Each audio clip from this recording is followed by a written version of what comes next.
পারুল তুই? হ্যাঁ আমি তোর বেল করাইতে এলাম শিরিন। শিরিনের জন্য আমাকে আরো আরো অনেক দুঃখ পেতে হবে। সহ্য করে নেবো, এটাই আমার পাপের ফল। বাবা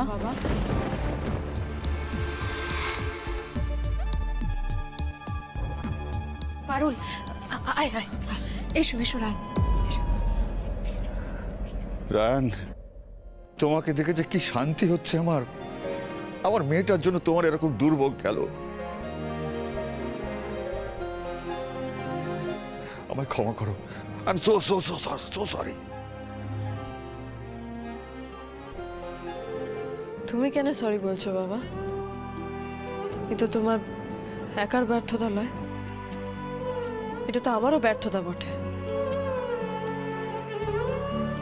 আমি তো তোমাকে প্রমিস করেছিলাম বাবা যে সিনের মনে চেতনা আমি জাগ্রত করব, ওর মনের কয়লা সরাই দিয়ে হিরেটাকে বের করে আনব, তোমার মনের দুঃখটা ঘুচাবো।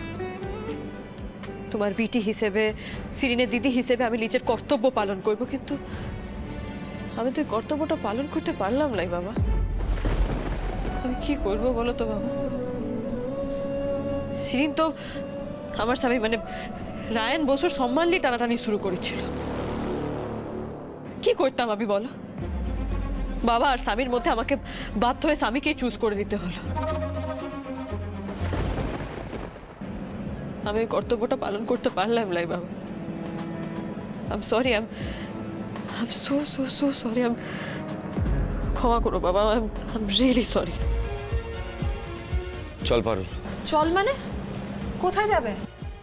আমরা শিরিনকে ছাড়িয়ে নিয়ে আসবো। চল আমরা গিয়ে কমপ্লেন উইথড্র করে নেব, শিরিনকে ছাড়িয়ে নিয়ে আসি। আয়। না রায়ান, একদম এসব করবে না। এটা আমি মানতে পারবো না আঙ্কা। হ্যাঁ আমি মানছি এই ডিসিশন আমি ইমোশনাল হয়ে নিচ্ছি,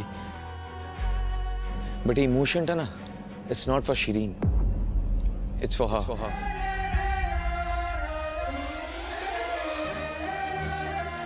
আমি শিরিনের জন্য শিরিনকে বেল করাচ্ছি না আঙ্কা। আমি যা করছি পারুলের জন্য করছি। শিরিন রায় কে আছেন? আমি। আপনার বেল হয়ে গেছে। কে বেল করালো আমার? একজন ভদ্রমহিলা। চলুন, উনি আপনার জন্য বাইরে ওয়েট করছেন। তুমি বুঝতে পারছো না কেন? একসঙ্গে সবাই মিলে যদি আমরা ফেসে যাই তাহলে তোমাকে কে বাঁচাবে বলো? মম এসেছে। মম আমাকে বেল করালো। নিশ্চয়ই অনেক টাকা দিতে হয়েছে, সেই টাকা জোগাড় করে আমাকে বেল করিয়ে দিল mom. Thank you mom, thank you so much.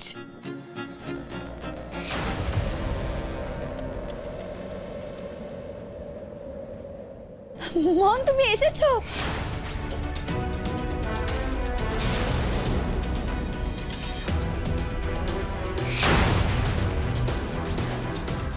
পারুল তুই? হ্যাঁ আমি তোর বেল করাইতে এলাম শিরিন।